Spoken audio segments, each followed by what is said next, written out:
the 505, we had one of the '04 and the '05 had one of the best football teams in Europe. We really, really had it. And what we would do, we would give the guys a choice of going to the football games. We'd mass them all up, get them to the football games. We'd take one company and put it around where we were in the stands to make sure that the guys didn't wander off and get in trouble. And we didn't pay any attention if they were drinking down there and so forth. And one of the games, the MP colonel came up and said, "I see someone drinking a bottle down there. I'm going to send someone down and pick him up." I said, "I recommend against it." He says, "Well, I'm going to do it." I said, "Okay." So the MP started in there. The guys picked him up, passed him all the way through, and threw him out on the field. And I said, "Just leave us alone, please." That's the thing. And they did. From there on, we had one company that used to be around our troops whenever we took them to any game to make sure they wouldn't get drunk and wander off and get in trouble.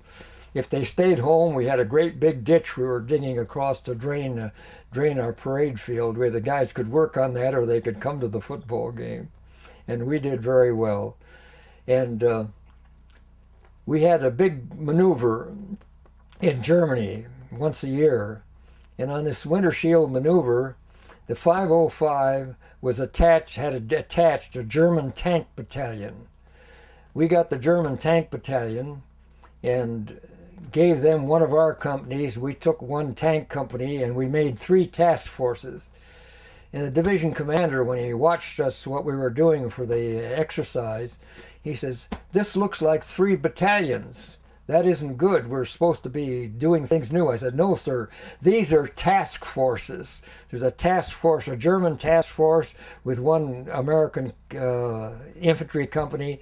There's a couple of my companies with one German tank company and the other ones." So we had 3 different task forces. And when we did the exercise, we massed and broke through. And Tony Herbert, who's written a book called Soldier, he was hard to handle also. He took I put him in charge of our recon platoon, and he marched 30 miles across country, took a bridge. Our German tank company, battalion rolled against that.